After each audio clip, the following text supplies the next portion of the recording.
Hi friends, இன்றைக்கி நம்ம பார்க்க போகிற ப்ரூச் ஒர்க் வந்து பாருங்கள். இந்த மாதிரி ஒரு ஃபேப்ரிக் ஃப்ளவர் ப்ரூச் ஒர்க் தான். வாங்க இது எப்படி செய்யலான்னு.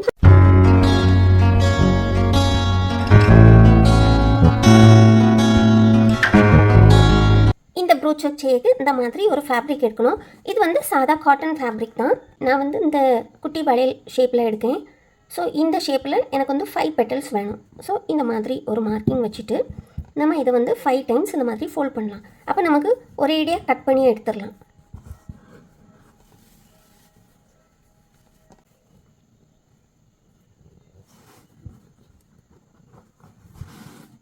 இப்போ நமக்கு பாருங்கள் 3 பெட்டல்ஸ் இருக்குது.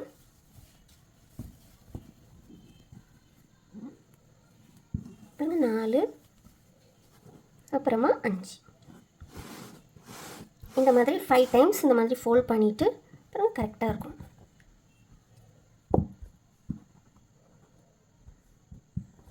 இனி நம்ம இதை கட் பண்ணி எடுக்கலாம்.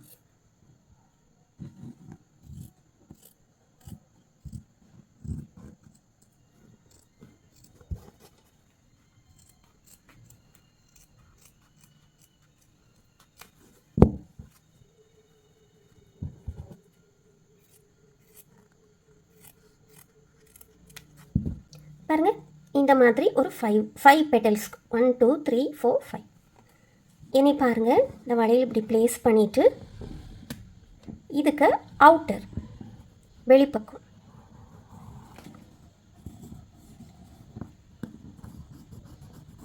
உள்ளனா ரொம்ப சின்னதாக இருக்கும், அதனால தான் வெளியில் மார்க் பண்ணுவேன்.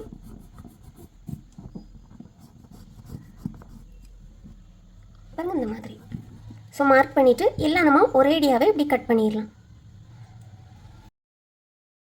பாருங்கள், இந்த மாதிரி இப்படி ரவுண்ட் ஷேப்ஸில் இப்படி வெட்டிட்டு இனி நம்ம இந்த ஓரம் இருக்குது பார்த்தீங்களா, லேசாக அந்த இப்படி ஃபேப்ரிக் இப்படி வந்துட்டுருக்கோம். அது வந்து நம்ம வந்து இந்த இப்படி அகர்பத்தியோ அல்லது சோல்டரிங் அயன் வச்சு நம்ம வந்து அந்த ஓரமெல்லாம் நல்லா ட்ரிம் பண்ணிடலாம். பாருங்கள், இந்த மாதிரி இப்படி அகர்பத்தி எடுத்துட்டு இந்த ஓரத்தெல்லாம் லேசாக அப்படி நூல் எழும்பிகிட்ருக்கோம், அதை நம்ம இப்படி ட்ரிம் பண்ணால் நல்லா அழகாயிரும். அந்த நூல் வந்து வெளியில் வராது. ரொம்ப அப்படி பக்கத்தில் கொண்டு போக வேண்டாம், லேசாக அப்படி கொஞ்சம் தள்ளியே நம்ம அப்படி பண்ணலாம். ஏன்னா ரொம்ப பக்கத்தில் இப்படி ஒட்டி கொண்டு போனால் அது வந்து அந்த இடம் வந்து ஒரு மாதிரி பிளாக் ஆயிரும். சோல்டரிங் அயனில் அந்த மாதிரிலாம் ஆகாது. பாருங்கள், இந்த மாதிரி இப்படி நம்ம எல்லா ஃபேப்ரிக்லையும் இந்த மாதிரி பண்ணலாம். பாருங்கள், இப்போ நம்ம எல்லாத்தையும் எப்படி பண்ணியாச்சு. இனி நம்ம என்ன பண்ண போகிறோன்னா, பாருங்கள், இந்த மாதிரி இதை இப்படி ஃபோல்ட் பண்ணணும். பாருங்கள், இந்த மாதிரி இந்த அளவுக்கு பாருங்கள், ஹாஃபாக மடிச்சிட்டோமா. அப்புறமா இந்த மாதிரி குவார்ட்டர் சைஸில் திருப்பி இன்னொரு மடிப்பு. இந்த அளவுக்கு நம்ம எல்லாத்தையும் மடித்து இனி நம்ம ஸ்டிச் பண்ணணும். நம்ம இங்கே ஒரு மார்க்கிங் இப்படி பண்ணிடலாம்.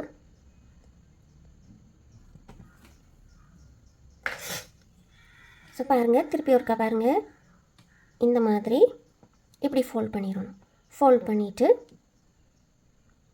இப்படி ஒரு ஃபோல்டு, அப்புறமா திருப்பி இப்படி ஒரு ஃபோல்டு பண்ணிவிட்டு இந்த டிப்பு இருக்குது பார்த்தீங்களா, அதை இதில் வச்சுட்டு இப்படி தைச்சிடணும். பாருங்கள், இந்த மாதிரி இப்படி நீடில் எடுத்துகிட்டு இந்த டிப்பு இருக்குது பார்த்தீங்களா, இந்த டிப்பில் இப்படி குத்தி இப்படி எடுத்து தைக்கணும்.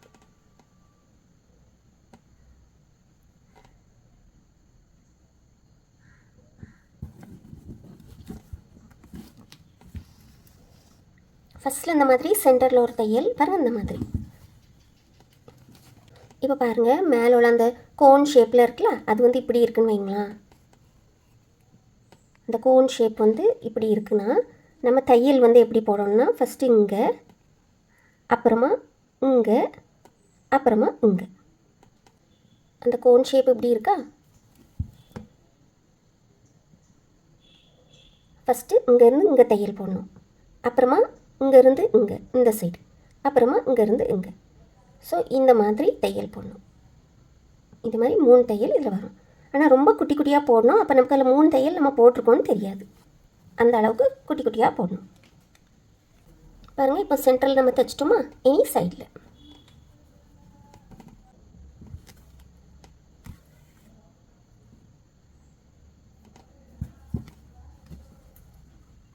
நம்ம அப்படி சைட்லலாம் தைச்சிருக்கோன்னு ரொம்ப தெரியக்கூடாது, தெரியாமல் பக்கத்து பக்கத்தில் அப்படி நம்ம தைச்சிடணும்.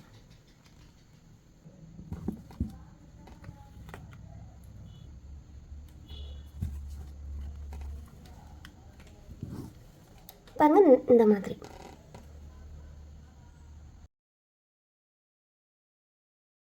இந்த ஃப்ளவர் வந்து இப்படி இப்படி இருக்குது அப்படின்னு சொல்லிட்டு இப்படி வச்சு தைக்கலாம் வேண்டாம், இது இப்படி தான் இருக்கணும். இதுதான் இந்த ஃப்ளவரோட பியூட்டியே. இனி பாருங்கள், திருப்பியும் ஒருக்கா இந்த மாதிரி இப்படி ஃபோல்ட் பண்ணிடணும். ஃபோல்ட் பண்ணிவிட்டு திருப்பியும் ஒருக்கா, அப்புறமா திருப்பியும் ஒருக்கா, இந்த மாதிரி. இனி நம்ம இந்த டிப்பில் கொண்டு தைக்கணும். இதுக்கு தொட்டு அடுத்து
திருப்பி ஒருக்கா பாருங்கள்.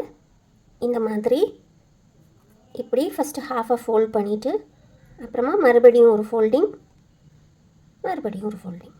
ஸோ இந்த மாதிரி பண்ணிவிட்டு இப்படி நம்ம இதில் வச்சு இப்படி தைச்சிடணும்.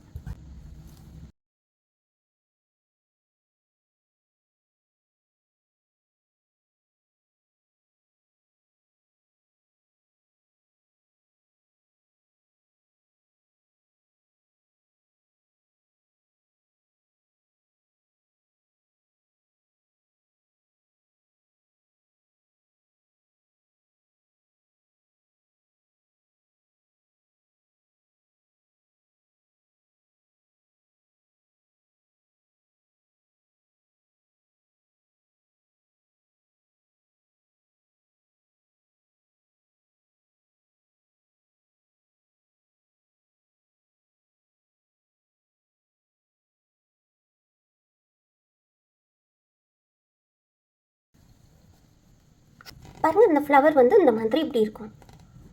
இனி இதில் வந்து நம்ம பீட்ஸ் வைக்கலாம்.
பாருங்கள், இந்த மாதிரி இப்படி பீட்ஸ் வச்சு தைச்சி முடித்த பிறகு இனி நம்ம பின்னால் எண்ட் பண்ணிவிட்டு அப்புறமா நம்ம இதில் செயின் ஸ்டோன் வச்சு தைக்கலாம். பாருங்கள், பின்னால் இந்த மாதிரி இப்படி இருக்கும். கொஞ்சம் டைட்டாக வச்சுட்டு நம்ம வந்து தைக்கலாம்.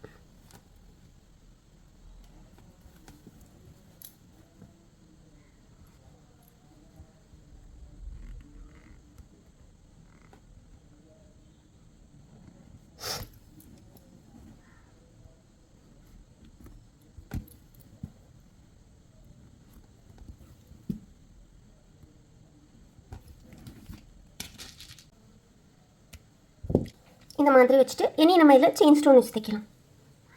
இப்போ நம்ம செயின் ஸ்டோன் எப்படி தைக்கலான்னு பாருங்கள். இப்படி சென்டர்லேருந்து நீடில் மேலே எடுத்துட்டு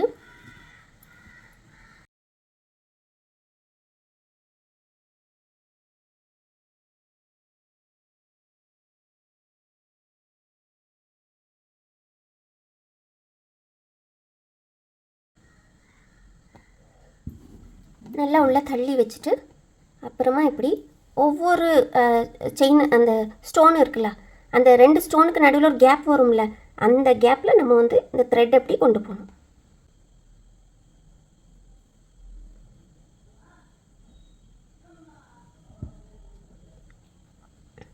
பாருங்க இந்த மாதிரி. ஸோ இது வந்து ரொம்ப ஸ்ட்ரைட்டாக இல்லை, கொஞ்சம் இப்படி வளைச்சி தான் நான் தைக்க போகிறேன். ஸோ பாருங்கள், அடுத்தது பாருங்கள், நான் ஒரு 2 செயின் விட்டுட்டு அடுத்து தைக்கேன். பாருங்கள் இந்த மாதிரி இப்படி எடுத்துட்டு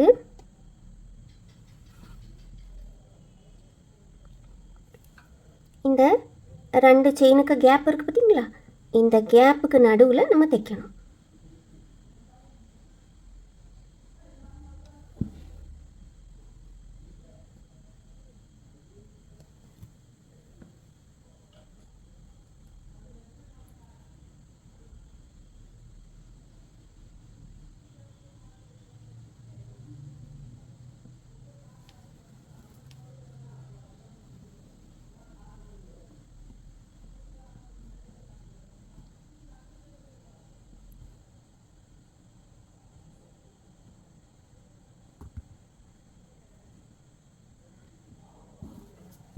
பாருங்கள் இந்த கேப்புக்கு நடுவில் இப்படி போகணும்.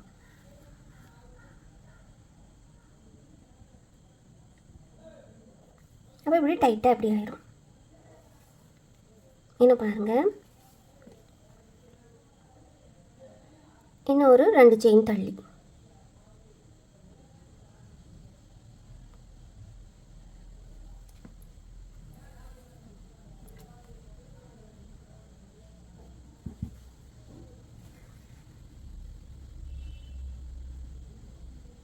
இந்த மாதிரி.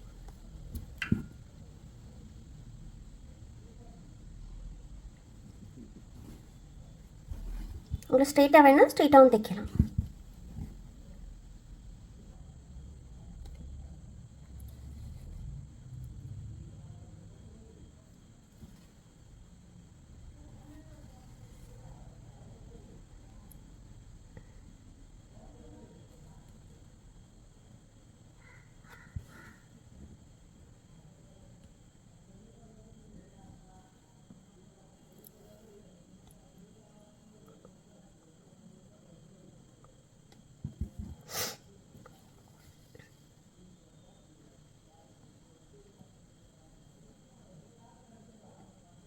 இந்த கர்வ் வருது பார்த்தீங்களா, அந்த கர்வ் வரைச்சில் மட்டும் அடுத்து ஒரு 2 ஸ்டிச் நம்ம போட்டால் இன்னும் கொஞ்சம் ஸ்ட்ராங்காக இருக்கும்.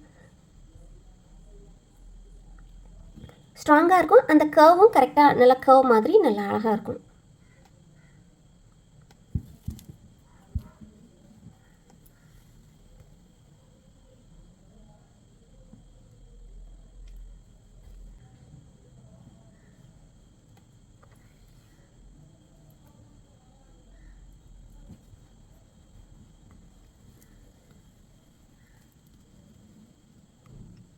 இந்த மாதிரி இனி நம்ம இங்கே சைடில் வந்து டியூப் பீட் வச்சு நம்ம தைக்கலாம். நான் வந்து இதில் சில்வர் கலரில் டியூப் பீட் எடுத்திருக்கேன்.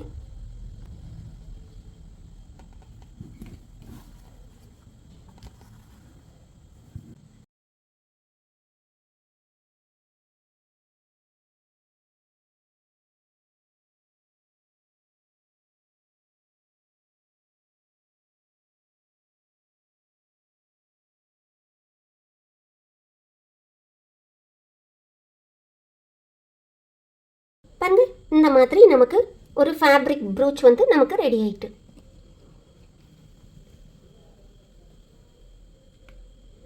ஸோ நல்ல ஒரு சிம்பிளான ஒரு ப்ரூச். நீங்கள் எல்லோரும் இதை வந்து செய்து பாருங்கள். வீடியோஸ்லாம் பார்த்து லைக், ஷேர், கமெண்ட், சப்ஸ்கிரைப் பண்ண எல்லாத்துக்கும் ரொம்ப தேங்க்யூ. உங்களுக்கு இந்த வீடியோ பிடிச்சிருந்துன்னா மறக்காமல் லைக் பண்ணுங்கள், ஷேர் பண்ணுங்கள், கமெண்ட் பண்ணுங்கள். சப்ஸ்கிரைபும் பண்ணுங்கள். தேங்க்யூ ஃபார் வாட்சிங்.